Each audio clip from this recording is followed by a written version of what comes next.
ఈరోజు లిక్కర్ కేసును Delhi రాస్బిహారీ avenue court కొట్టివేయడం అన్నది నరేంద్ర మోదీ త్రిశూల వ్యూహానికి శృంగభంగం అని చెప్పాలి.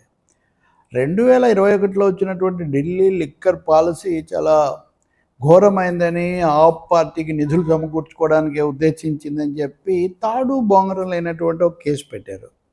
అనేక వ్యాపారాలు, లిక్కర్ వ్యాపారంలో లావాదేవీలు, తప్పొప్పులు చాలా చోట్ల జరిగాయి. కానీ ఢిల్లీలో జరిగింది మోదీ ప్రభుత్వం అన్ని చోట్ల అమలు జరుపుతున్నటువంటి త్రిశూల వ్యూహానికి పరాకాష్ట.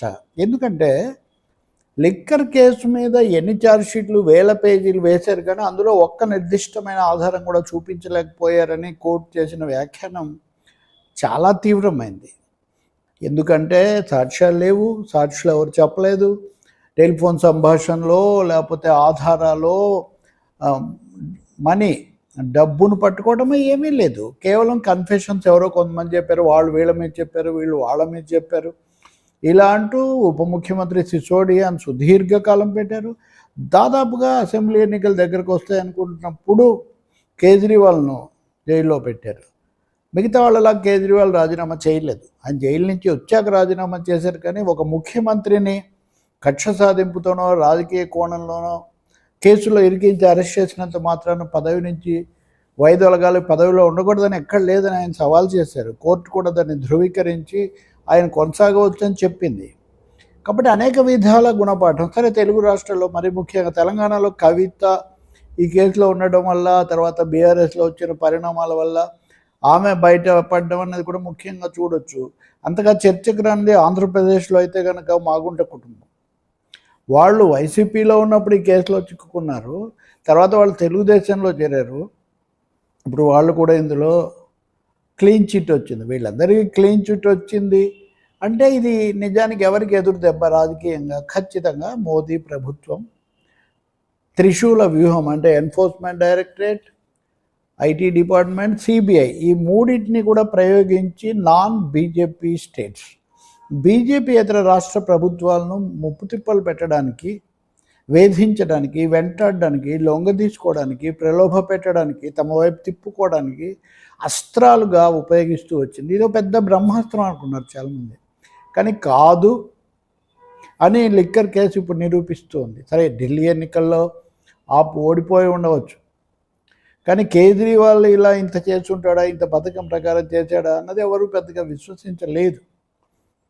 నిజంగానే ఆయన ఈ తీర్పు వచ్చాక కళ్ళనీళ్ళు పెట్టుకున్నాడు అంటే నాటకీయతతో పాటు అందులో వాస్తవికత కూడా ఉంది. కవిత అయితే గట్టిగానే నేను ముందే చెప్పాను, అలాగే ఇది రుజువైంది అని చెప్తూ ఉన్నారు. కుటుంబ సమస్యలు వచ్చినప్పుడు ఆమె జాగ్రత్తగా అమ్మ ఆశీర్వాదం తీసుకున్నాను, మిగతావి తర్వాత మాట్లాడతానని చెప్తున్నారు. కానీ ఆమెగా అన్నారు స్పష్టంగా, కక్ష సాధింపు కోసం కేసులు పెడితే నడవదు అనేది నిరూపించింది అని. అంతేకాకుండా సిబిఐ ఇలా చేసినందుకు దాని మీద డిపార్ట్మెంటల్ ఎంక్వైరీ చేయాలని కూడా కోర్టు చెప్పింది. ఇవన్నీ గుణపాఠాలు, హెచ్చరికలు. అలాగే అవతల ఇరకాటంలో పడితే మనం దాని నుంచి ప్రయోజనం పొందామని ప్రతిపక్షాలకు తమలో తాము పోట్లాడుకొని రెచ్చిపోవడం ఎంత పొరపాటు అన్నది కూడా ఇది నిరూపిస్తుంది. సరే, సిబిఐ కానీ కేంద్రం కానీ సహజంగానే పై కోర్టులకు వెళ్తాయి, కానీ అది ఇంకా ఎంతకాలం తీసుకుంటుంది ఎవరు చెప్పలేరు. కానీ గట్టిగా నిలబడాలి, పోరాడాలి.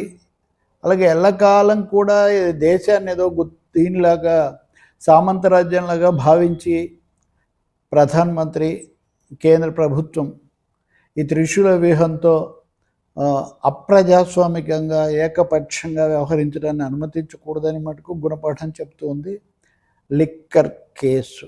ఇంకా చాలా ఉన్నాయి ఇలాంటివి, అనేక రాష్ట్రాల్లో ఉన్నాయి. వాటిలో కొన్ని బయటకు వస్తే ముఖ్యమంత్రులు, ప్రతిపక్ష ముఖ్యమంత్రులే తప్ప ఒక్క బీజేపీ నాయకుడు కూడా వీటిలో ఉండరా. వాళ్ళందరూ అంత విశుద్ధవర్తనలు లాగా ఉన్నారని వాళ్ళే ఒప్పుకోరు, వాళ్ళే చెప్తారు చాలా లోపాలు. కాబట్టి ఇప్పటి నుంచే నాకు గుణపాఠం నేర్చుకొని ఇలాంటి ఎత్తుగడలు, దాడులు విరమిస్తే చాలా మంచిది. న్యాయ వ్యవస్థ కూడా గట్టిగా నిలబడి చెప్పింది. అది కేజ్రీవాల్కు బెయిల్ ఇచ్చినప్పుడు, ముఖ్యమంత్రిగా కొనసాగడానికి అవకాశం ఇచ్చినప్పుడే ఆ తేడా మనకు స్పష్టంగా కనిపించింది. బహుశా రాబోయే రోజుల్లో ఈ ధోరణి ఇంకా పెరగవచ్చు. మిగిలిన కేసులు కూడా ఎలాంటి మలుపులు తిరుగుతాయి అన్నది మనం చూడాల్సి ఉంటుంది.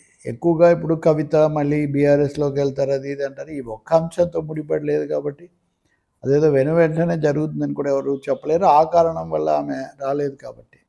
కేజ్రీవాల్ ఆప్ ఇప్పుడు ఎలా స్పందిస్తాయి, అలాగే బీజేపీ పైన పోరాటంలో అవి ఎలాంటి వైఖరి తీసుకుంటాయన్నది కూడా మనం జాగ్రత్తగా చూడాల్సి ఉంటుంది. ఏదైనా రాజకీయంగా ఉన్నది రాజకీయంగా చూసుకోవాలి తప్ప అవతలి వాళ్ళను ఏవో కేసుల్లో పెట్టి వెంటాడితే లోబర్చుకోవచ్చు అనేది మటుకు ప్రజాస్వామికంగా చెల్లుబాటు అయ్యే విషయం కాదు.